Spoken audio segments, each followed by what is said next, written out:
किसी भी संख्या में अगर हम शून्य से गुणा करते हैं तो वो 0 हो जाता है।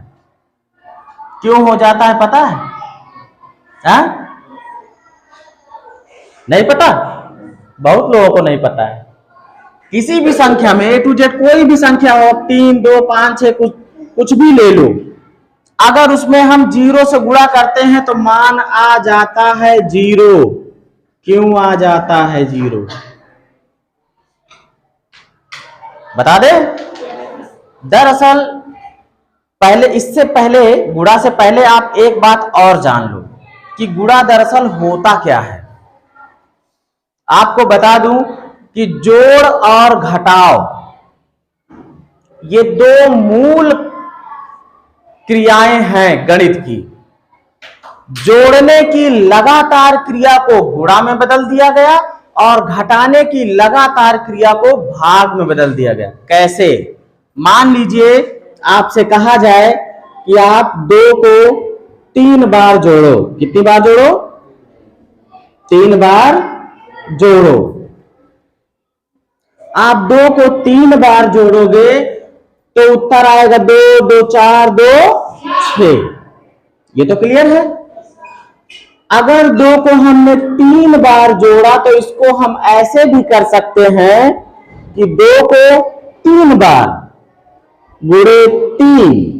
जोड़ने की लगातार प्रक्रिया को ही क्या कहते हैं? गुणा कहते हैं। 3 बार जोड़ रहे हो तो 3 से गुणा कर दो, 4 बार जोड़ रहे हो तो 4 से गुणा कर दो, 5 बार जोड़ रहे हो तो 5 से गुणा कर दो, तो 3 दूनी भी कितना आएगा? 6 आएगा। ये तो बात क्लियर है। मतलब कहने का ये हो गया कि योग की जो लगातार प्रक्रिया होती है उसी को क्या कहते हैं? गुणा कहते हैं। अब इसी से ये साबित होगा कि किसी भी संख्या में अगर हम 0 से गुणा करते हैं तो 0 क्यों आ जाता है, शून्य क्यों आ जाता है। अब देखो एक एग्जाम्पल के द्वारा ऐसे ही लेंगे। मान लीजिए हमने लिखा 2 प्लस 2 प्लस 2, इसको हमने लिख दिया 2 गुणे 3। 2 को 3 बार जोड़ा या फिर 2 को 3 से गुणा किया, आया 6। क्या आया? 2 प्लस 2, 2 को 2 बार जोड़ा या फिर हमने 2 को 2 से गुणा किया, ऐसे भी 4 आता और ऐसे भी 4 आता। 2 को हमने 1 बार जोड़ा, एक बार जोड़ना मतलब कि एक ही बार लिखोगे ना आप, तो 2 को समझो एक बार हमने गुणा किया, एक बार जोड़े तो जोड़ना मतलब जमा करना। क्या करना? जमा करना। 2 एक बार आपके पास जमा किया गया, इसका मतलब कि 2 गुणे 1 तो बराबर कितना? 2। अरे 2 1 कम 2, तो वैल्यू बराबर है दोनों। अब आते हैं पॉइंट पे। अब कहा जाए कि 2 को 0 बार जमा किया गया, मतलब 1 बार दिया नहीं गया। जब 2 को हमने एक भी बार आपके पास जमा नहीं किया तो आपके पास क्या है? क्या है? कुछ नहीं है ना। मतलब 2 को अगर हम 2 को 0 बार जमा करें, कितनी बार जमा करें? 0 बार जमा करें। जमा करें या जोड़ें? जमा करें या फिर उसको कहते हैं जोड़ें। यहां पे क्या था? 1 बार जमा हुआ था। कितनी बार?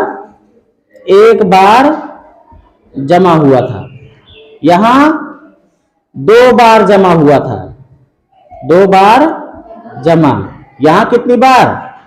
3 बार जमा, 3 बार जोड़ा गया था ना, 3 बार जमा किया गया था।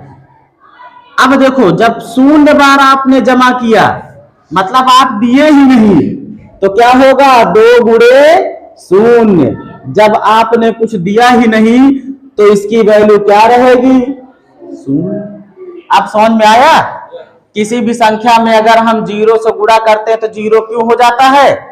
क्योंकि जैसे मान लीजिए हमने यहां पे लिखा 3 गुणे 0, मतलब 3 को 0 बार जमा किया गया, 0 बार दिया गया, मतलब हम दिए ही नहीं, हम जोड़े ही नहीं।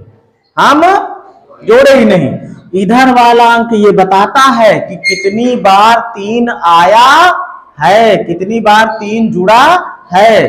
तो ये बता रहा है कि 3 एको बार आया नहीं है, एको बार जुड़ा नहीं है। जब एक बार जमे नहीं ना तो हमारे पास क्या है, बैंक में जाओ जमा ना करो, जमा ना करो, पैसा रहे हो ना खाता में का रहे शून्य। क्लियर बात।